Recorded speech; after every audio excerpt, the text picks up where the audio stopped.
تہجد کی نماز خوبصورت رشتہ ہے میرے اور خدا کے درمیان۔ زیادہ ہم مانگتے نہیں، کم وہ دیتا نہیں۔ تہجد کی نماز تک پہنچ جاؤ تو سمجھ لینا کہ اللہ نے بہت قریب کر لیا ہے۔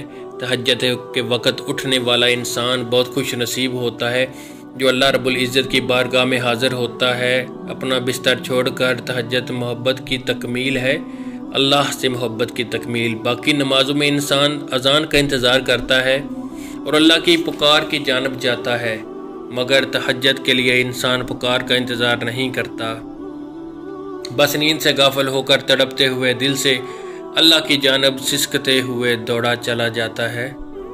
تہجد فرض نماز نہیں ہے، یہ تو بس وہی پڑھ سکتا ہے جس کو اللہ سے عشق ہو گیا ہو، ایسا عشق جس میں محبوب سے گفتگو کیے بغیر دل کہیں چین نہیں پاتا، ایسا عشق جس کے بعد محبوب کے ہر حکم پر چپ چاپ سر کو جھکا لیا جائے۔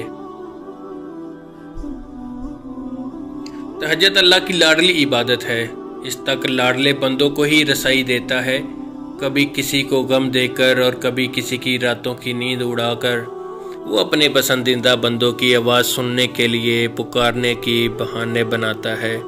نہ آزمائش ہمیشہ رہتی ہے، نہ دن اور رات کا کوئی لمحہ ایسا ہے جو رک جائے۔ وہ مالک ہے آسمان اور زمین کا، اور جو تمہیں دور لگ رہا ہے وہ تمہاری شارگ سے بھی زیادہ قریب ہے۔ وہ تمہاری مانگی ہوئی کوئی دعا رد نہیں کرتا، وہ تہجد کے سجدے کبھی ضائع نہیں کرتا۔ سکون جس کی تلاش میں تم در بدر پھرتے ہو وہ تمہیں تہجد کے سجدے میں ملے گا۔ باخدا وہ سکون پاؤ گے جو پہلے کبھی نہ پایا ہوگا۔ وہ جس نے تمہیں تہجد کی توفیق دی، نہ وہ دعائیں رد کرتا ہے، وہ صدائیں رد نہیں کرتا، وہ اجر سنبھال رکھتا ہے۔ تہجد کا سجدہ اور زار زار بہتے آنسو اللہ کبھی ضائع نہیں کرتا۔ جہاں کسی کی پہنچ نہ ہو وہاں سے راستے نکال دیتا ہے۔ تہجد بہت طاقتور عبادت ہے کیونکہ یہ ثواب یا گناہ کے خوف سے آری ہے۔ تہجد تک انسان تب پہنچتا ہے جب ساری حسرتیں دل کا ساتھ چھوڑ دیتی ہیں۔ یہاں تک کہ انسان پہنچتا ہے جب اللہ کی محبت دل میں اترتی ہے۔ محبت آسمان سے اترتی ایک آیت ہے، میرے رب کی عنایت ہے۔ کہیں لے جائے موسیٰ کو تجلی رب کی دکھلانے، کہیں محبوب کو عرشوں پہ اپنے رب سے ملوائیے۔ کہیں سولی چڑھاتی ہے کسی منصور سرکش کو، کہیں یہ بیٹھ کر روتی ہے پھر شبیر بے بس کو۔ پھر انسان یہ نہیں سوچتا کہ کتنا ثواب ملے گا، کتنے گناہ مٹ جائیں گے، سوچ صرف یہ ہوتی ہے کہ اللہ ملے گا، اللہ رب العزت سے ملاقات ہوگی۔ پھر تہجد کا پہلا سجدہ آخری سجدے کی طرح ادا کیا جاتا ہے۔ جیسے ابھی اللہ رب العزت کی محبت سے دل پھٹ جائے گا، پھر ہم ہوتے ہیں، ہمارا رب ہوتا ہے، پھر وہ سب مکمل ہو جاتا ہے جو کبھی ادھورا رہ گیا ہو۔ تہجد سے بڑی عشق کی کوئی دلیل نہیں۔ جن دعاؤں کی ابتدا تہجد سے ہو، ان دعاؤں کی تکمیل بڑی کمال کی ہوتی ہے۔ تہجد بہت لاڈلی عبادت ہے، اور اس عبادت تک جو پہنچ گیا وہ اللہ کا لاڈلا بن گیا، اور اللہ کیسے اپنے لاڈلے کی دعا کو رد کر سکتا ہے۔ تہجد اس وقت میں اللہ کے قرب والے حاضر ہوتے ہیں۔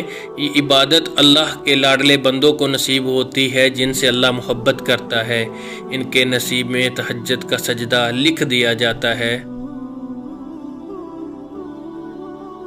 آپ کا تہجد تک آنا اس بات کی دلیل ہے کہ آپ کی دعا قبول ہو چکی ہے۔ تہجد کے وقت آپ کی ہر دعا سیدھا عرش تک جاتی ہے۔ جب آپ اپنے رب کو پکارتے ہو تو آپ کا رب کہتا ہے مانگو جو مانگنا ہے میں سنوں گا، تمہاری ہر فریاد کو مجھ سے مانگو میں عطا کروں گا۔ پھر جب تم دعا کے لیے ہاتھ اٹھاتے ہو تمہاری مانگی ہوئی ہر دعا پر کن کہہ دیا جاتا ہے۔ اگر اللہ نے دعا قبول کرنی ہی نہ ہو تو تمہیں تہجد تک لاتا ہی کیوں؟ تم یہ کیوں سوچتے ہو تہجد میں مانگنے کے بعد دعا قبول نہیں ہوتی؟ اللہ جانتا ہے کہ دنیا والوں کے ستائے ہوئے ہو تم، آزمائشوں نے گھیر رکھا ہے تمہیں، لیکن اللہ کو پسند ہے تمہارا تکلیف میں مسکراتے رہنا۔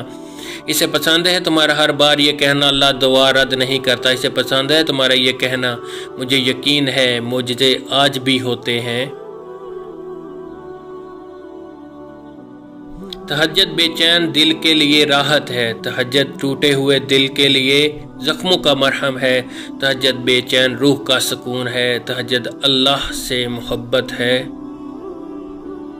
تہجد میں زبان نہیں آنسو اللہ سے بات کرتے ہیں، تہجد ٹھکرائے ہوئے لوگوں کا سہارا ہے، تہجد دعاؤں کی قبولیت کی دلیل ہے، روتی ہوئی آنکھیں اور سسکتا ہوا دل، تہجد کی 2 رکعتیں اور گڑ گڑاتی ہوئی دعائیں، دل میں سکون اتر آتا ہے اور مقدر بھی بدل جاتا ہے۔